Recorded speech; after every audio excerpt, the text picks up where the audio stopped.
black lights and booze burn when I record for Watts. And every black like Troy Davis who never had a fair shot. All black, everything. Welcome to Left to Black. I'm your host, Mark Anthony Neal. We're here as usual at the John Hope Franklin Center. We are honored to join with us today Professor Fred Moten, who's a professor in the Department of Performance Studies at New York University. He's the author of many books. The now classic In the Break, The Aesthetics of the Black Radical Tradition, which was published by University of Minnesota in 2003. Several collections of poetry, including Houston's Tavern, published in 2009, B. Jenkins, which was published by Duke University Press in 2010. And of course, he's just published a trilogy under the title Consent Not to Be a Single Being, Stolen Life, The Universal Machine in Black and Blur, published by Duke University Press 2017 through 2018. And of course, he's also the co-author of the influential The Undercommons, Fugitive Planning and Black Study. How you doing, Fred? I'm good, man. How are you? I'm honored to have you here. You know, all this time that, the times that you were here at Duke as a professor, we never got a chance to do this. So I'm glad that you were able to come through. Let me start by the reason why you're visiting. The Blackburn Festival, which is kind of a festival that's honoring the career of Nathaniel Mackay. Talk a little bit about who Nathaniel is, for an audience that might not know that. Well, I mean, Nate Mackay is an extraordinarily important poet and critic, and somebody who, for me at least, kind of embodies that sort of aesthetic, strain of the Black radical tradition, along with, with people like, Gwendolyn Brooks and Amiri Baraka and Gail Jones. He's such a central figure in that tradition. And he's also just been an extraordinary teacher and mentor, not only to the students who came across his door, in the various places where he's taught, but also for a whole bunch of us who were never actually able to be in his classroom. And so there's a kind of tribute to him this weekend, and it's already been amazing. And like Ed Roberson, another ridiculously great poet, who gave a reading last night that was, it's amazing to me to see Ed, and usually, there's this whole kind of discourse in aesthetics on the idea of late work. Adorno wrote about it, Said wrote about it, and usually the notion is that as artists get older, there's a kind of mellowing and a kind of lyricism a kind of mellow lyricism that overtakes what maybe had once been sort of youthful pyrotechnics, and what Nate and what Ed Roberson are doing right now completely overturns that, because their stuff is just on absolute fire in a way that Baraka's stuff was on fire too. Towards the end, So it's just great to be here for that. One of the things that is striking about your writing is that you are so visible and productive, obviously, as a scholar, doing a particular kind of discourse in that regard, but you're also a poet. Did you ever find difficulty having to switch up the languages? Like when you're thinking ideas in your head, are the ideas that you think about almost strictly as poetry, or ideas that you think of strictly in terms of nonfiction and prose? They're all, ideas are coming from the same place, and they're in relation to the same artists, but also in relation to the same thinkers and the same sort of social issues and conditions. So it's coming from the same place. I would say maybe earlier there was a sense, a little bit more definitive split between the two. And I still believe that there's a definitive split, a kind of, that these things will never become one. But they're asymptotic, the distance between them gets narrower and narrower. And that's maybe just, I hope, a function of just getting, practice, but the critics, and the poets who I admired were both poets and critics, and obviously Nate is a perfect example of that, but Baraka's an example, or Susan Howe, you know, Charles Olson, Gail Jones, Toni Morrison. They were always, they didn't accept. Well, there's another great thinker whose work is very influential for me, Denise Ferreira da Silva. And she talks about something that she calls difference without separability. And so there's a difference between poetry and criticism, but they're inseparable from one another, and they should be. And the line between them blurs in all these important and productive ways, hopefully. So. Yeah. There's always been a musicality about your scholarly work. And in fact, I would argue that folks don't really get what Fred Moten's doing unless they can figure out how to hear the music, you know, kind of in the background. Talk about how influential music has been for you. You know, not just in terms of your writing and your scholarship, but just generally, right? You strike me as somebody who might spend 12 hours a day listening to something. Well, it's funny because a lot of times we're both here and in California, because I was driving, you know, and driving the kids to and from, and it really was something like that because I could have my stereo on and have my playlist going. So now I have to kind of more consciously make time to listen. But there's a great philosopher who just passed away, Stanley Cavell. Yeah. There's a great book called A Pitch of Philosophy, and in that book, in the preface to the book, he talks about music being his mother's mother tongue. And certainly that was the case for me. And the greatest influence on me, you know, intellectually and every other way was my mom. And music was always on. And it was not only that, but, you know, she was part of a group of folks, a community of really intense, deep, thoughtful listeners, mostly women. And those were my tutors, you know. My mom, B. Jenkins, her friends, Gwen Weeks, Connie Strong, Alice Key.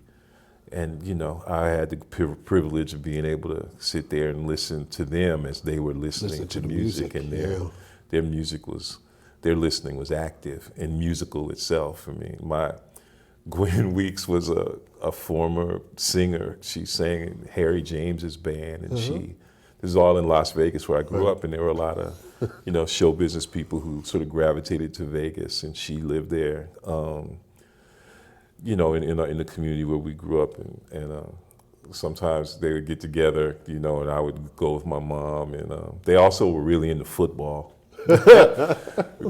So I would, for instance, go over there on New Year's Day. And there's no pro football team, right? So it's but it would be New Year's Day. Well, they were into the various teams in the cities that they had come from. Like Miss Connie was a crazy Chicago Bears fan. Like I distinctly remember, anyway. But she, but they would be sitting there. Like I remember one time we were listening to they were listening to Ella Fitzgerald.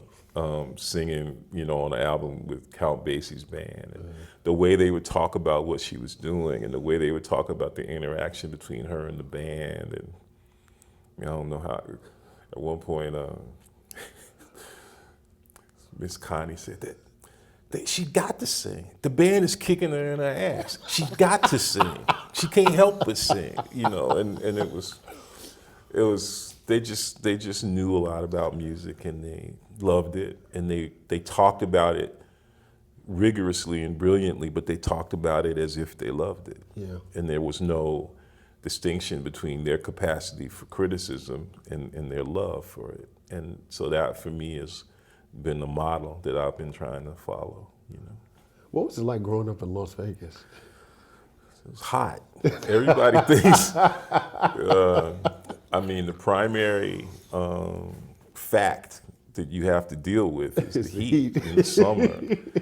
But somehow, I mean, as kids, I guess you just have a high talent. So, I mean, my boys, friends and I, we would build, you know, forts and ramps in the desert. Everybody was trying to be Evel Knievel, and we would do all that kind of stuff. And used to walk to the boys' club to play basketball. And it seems insane now. It's like 112 degrees, and 8 of us going through the desert, walking 3 or 4 miles through the.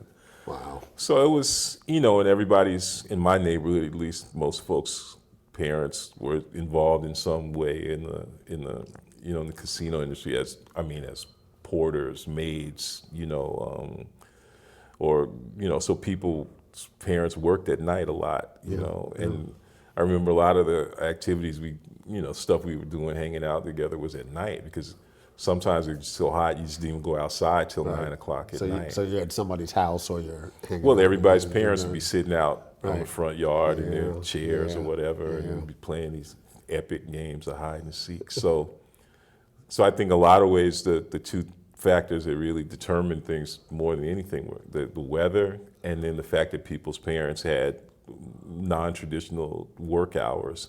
So as many people worked overnight as during the day, and that kind of shaped our little social world. So there's a way in which both you and Imani Perry are killing the game at the moment with 3 books in a calendar year.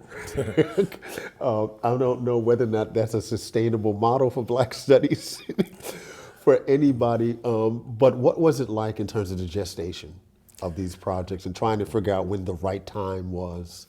Well, I'm not operating at, she's operating at another level. And her books are actual books, that seem to be emerging from these very specific, projects, the Hansberry and the book on Lift Every Voice, and now the book on feminism. And I'm just, it's just more of an accident and also a function of, moving a lot and having children and really being wrapped up in the sort of particular needs of my kids, where I was working on something and it never quite coalesced in the way that I was planning for it to. But I realized over the course of time that I had all these essays and that I could collect them. And so people kind of exalted, I think, by calling it a trilogy. And the word I like to use is it's a mess. But not to say that in a denigrating way, because a mess, it's a unit of measure, and like a mess of greens, as my grandma mess of pottage. Yeah, so it's just really what I've been working on between In the Break and now. Let's talk about the piece that you just mentioned about the family for a moment, because I share that particular dynamic with you. And I think we always think about family in the context of women scholars and pregnancy and those kind of dynamics. But if you're a certain kind of parent, there comes a point in your career where you're always balancing the need to have to be on as a parent. That looks different when they're in a crib. When you got to take them here and take them there, and then you got to sit there with them when they're, it's not that easy like to work on an essay when you're in a carpool line. Talk about what that balance has meant for you, and now that the projects are out there, how it feels on the other side of it.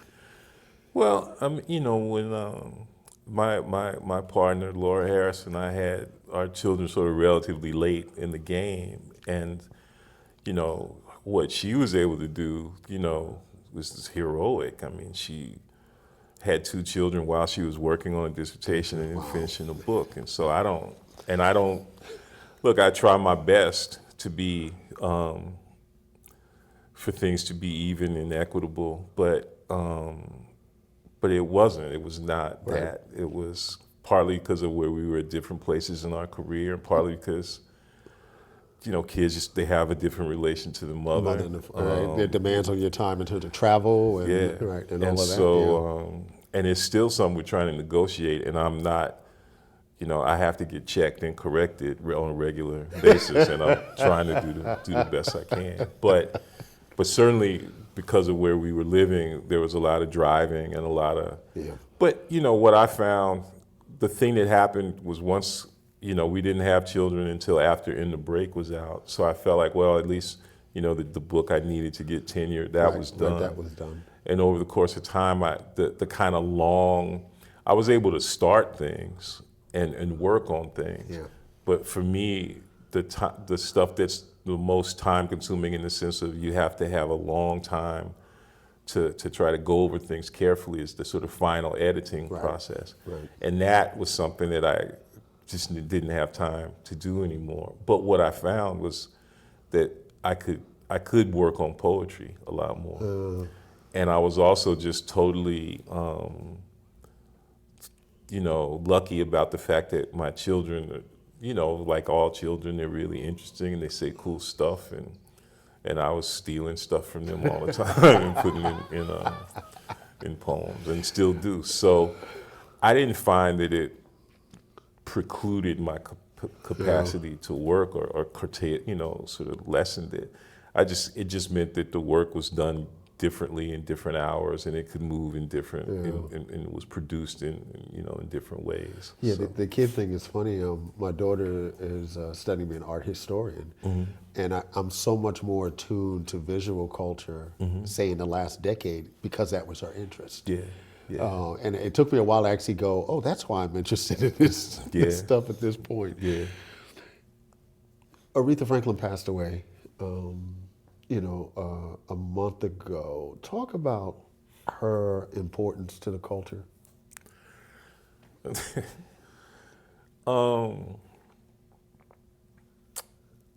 Yeah. Well, I used to think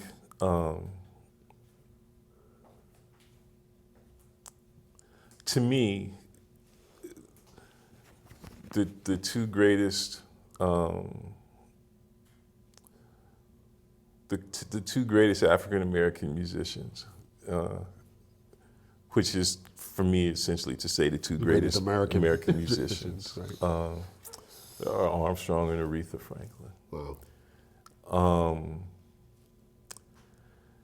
I think, and I remember, it's funny because of all the things that came out after she passed, one of the things that was really fascinating to me was to realize, I was reading this essay in which somebody mentioned a conversation between Etta James and Sarah Vaughan, in which they were talking about Aretha's version of Skylark, and how Sarah Vaughan said to Etta James, "I'll never sing that song again." Right. And when you can scare Sarah Vaughan, okay. When you're a young girl and you can scare Sarah Vaughan. And then if you listen to the various versions that were collected on that Take a Look CD, reading along with the great liner notes that Daphne Brooks produced, there's this moment where she's singing Skylark, and she sings this amazing, ridiculous version of it, and the engineer comes in and says, "Can you do a fill? Because something was obscured, or a sound popped over a word." And she just kind of says, "Matter of fact, okay," and it's sort of sweet, "Okay." And then she sings another version completely different. Right? And then the guy says, "Yeah, because when you struck the match, it covered over the word." And you're like, "She was smoking a cigarette." I mean, if you ever see that old movie, The Natural, with Robert Duvall, and he's talking about the Robert Redford character, and he says, whatever he wants to do, he does. Singles, triples, whatever he wants to hit, he hit. Whatever she wanted to do, she could do. Right? And I mean, I grew up basically in like the church of Sarah Vaughan. So I'm kind of, it's good my mother's not here to hear me say that. Sarah Vaughan, it just doesn't, I'm convinced that there was nothing that Sarah Vaughan could sing that Aretha could. I mean, if Aretha wanted to do her own version of Sending the Clowns or her own version of Shuli Bop, she could do it. I don't hear Sarah singing Rocksteady.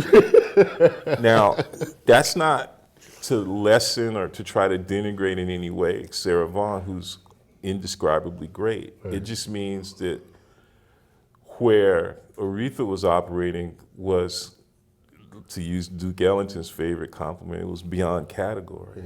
Yeah. She could do, and I mean, I was listening to her the other night, the album Let Me In Your Life. Which I actually think is her, that mid-career moment, that might be some of her greatest performances. And it's just on an album. Anyway, but I'm not even really answering your question, which was her significance. Her significance to culture. I mean,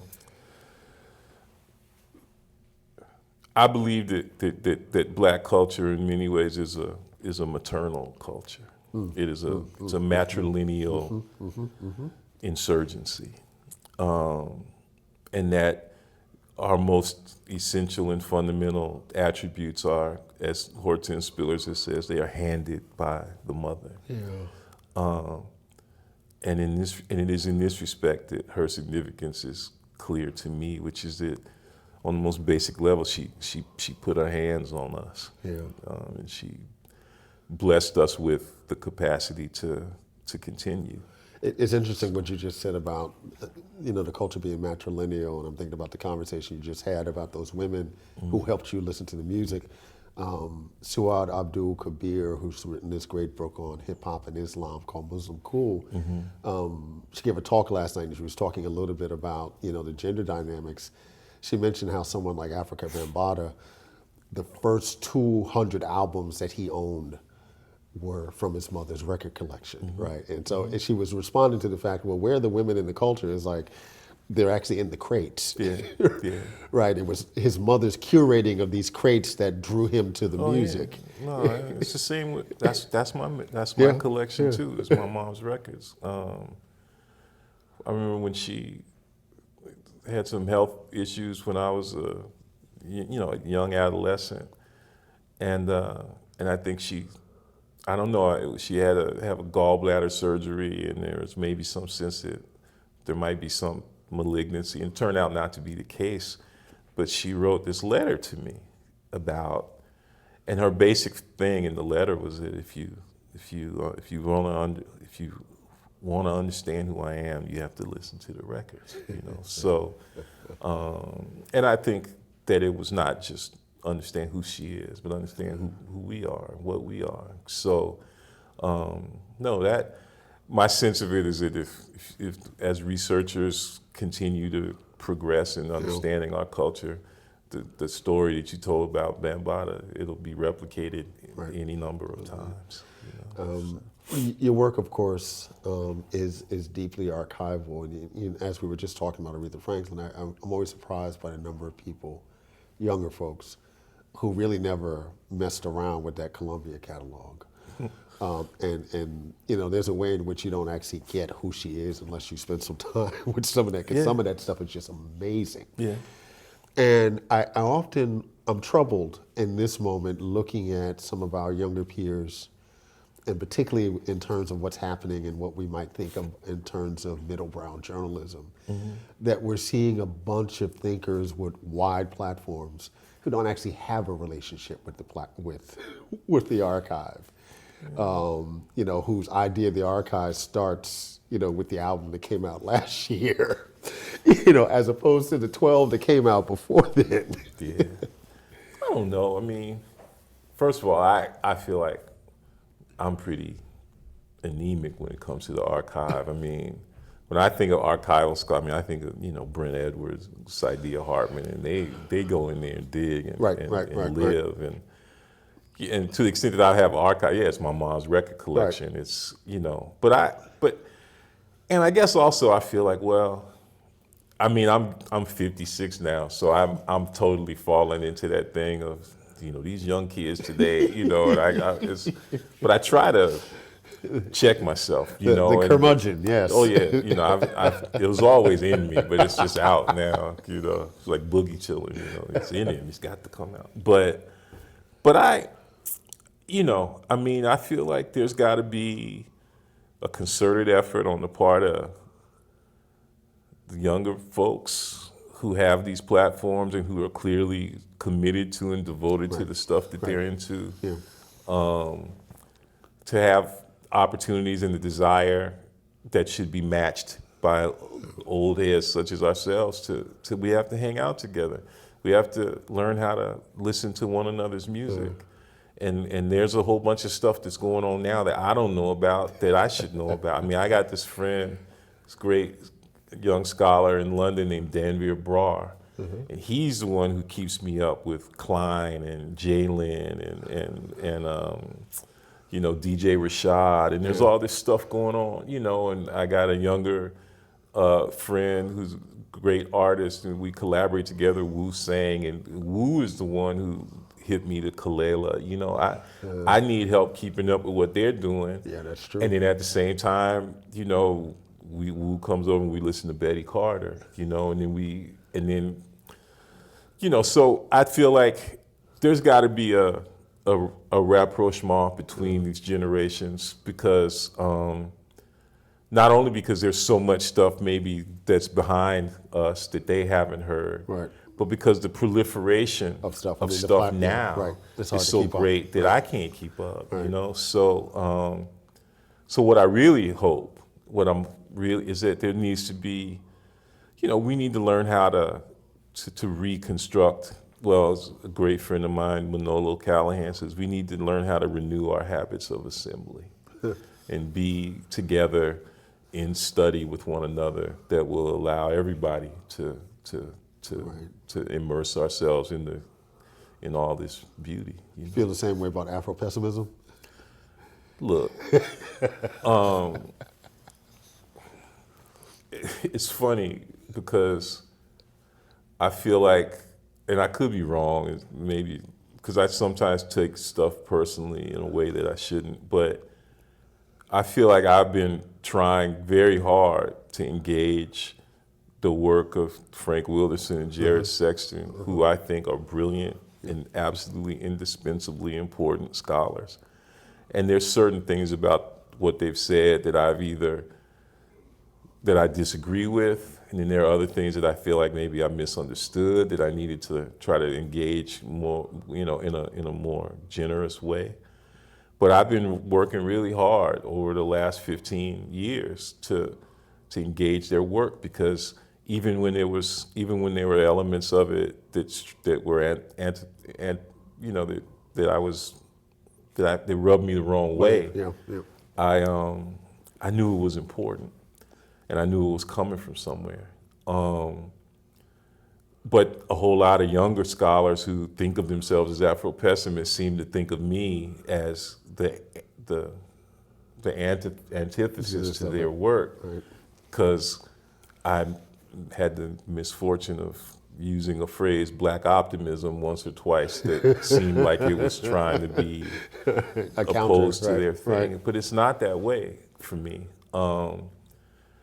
And what I find now that's interesting is that scholars who they thought of as both precursors for their work and also as sort of, fellow travelers who were held within a sort of Afro-pessimist canon, people like, Achille and Mbembe and Paul, not Gilroy, but Lewis Gordon are now, attacking their work in what I think of as, first of all, very severe, but also unfair and unrigorous ways. So, I believe, like I said, I'm never going to call myself an Afro-pessimist. I can't do that. But their work, for me, has been important and crucial. And I just don't understand why, I really believe that within the context of sort of black thought and black radical thought, there's a whole bunch of us, everybody that we've mentioned, everybody whose name came up, whether it was Imani Perry or Saidia or Brent, you could throw a blanket over us in terms of where we are, in terms of our aspirations, in terms of our sort of critical desires, in terms of, the ways and the methods with which we think. There's significant differences, but 98% of it, we agree. Right. So how there can be all this internecine warfare and Twitter nastiness, and again, we need to renew our habits of assembly and recognize that we're part of a common project, and then that project has been given to us by our ancestors, along with the responsibility to pass that project on to our children, and that this is not just about the redemption of black people or the liberation of black people. It's at this stage now, it's about the continued capacity for the earth to carry human existence. And our tradition has something specific and important and indispensable to say about that. And all this sort of hyper-professional nastiness is something that's got to stop. There are obvious reasons why you might be at an NYU, I might be at a Duke, any of our colleagues at any of these institutions. But beyond that, is there still good work for us to do in these kind of particular institutions, right? Talking about the university and... Well, on the most basic, my grandmother picked cotton and cleaned up white women's houses so she could send my mother to school. And my mother worked hard, 2 jobs sometimes, sold sweet potato pie so she could, on the side, to send me to school. Harvard, right?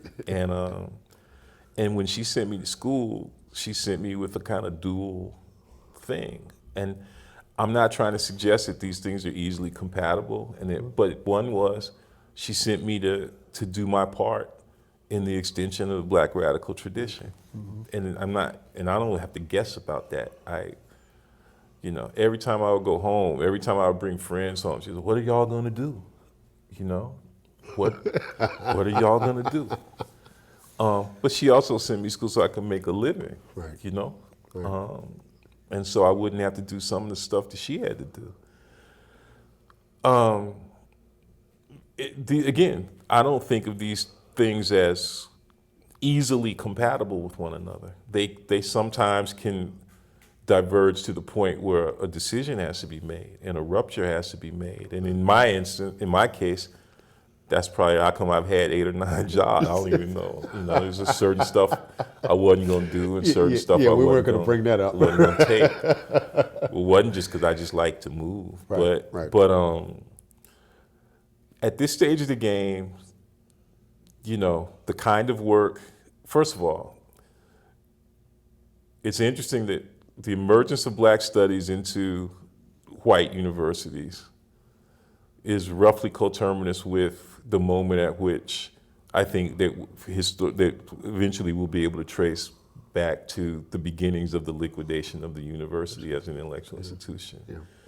And the contradictions between the university as hedge fund, the university as real estate company, and the university as an intellectual institution, those contradictions are not sustainable. And so the question doesn't mean that there can't be good work or that there hasn't been good work done in Black studies in the university or in elite universities or white universities. It just means we got to figure out an exit plan now. And it could very well be the case that the real flourishing of Black studies that everybody thought might have been occurring in the 80s or thought might be occurring now, that it will occur when Black studies makes its move outside, back from the university and back into our communities, and we should be preparing for that. Every time we should go home pan-toting every night. Paper, pencils, whatever, because the main thing is we have to keep what has been given to us, both as gift and as task. We have to try to keep that alive. We've been joined today by the great Fred Moten, Professor of Performance Studies at New York University. Numerous publications. Thank you for taking time out today with us, Fred. Thanks, man. Thanks for everything you do. Thank you, sir. All right. Black lights and booze burn when I record for Watts. And every black like Troy Davis who never had a fair shot. All black everything black. Culture over everything, y'all. We taking it back. Black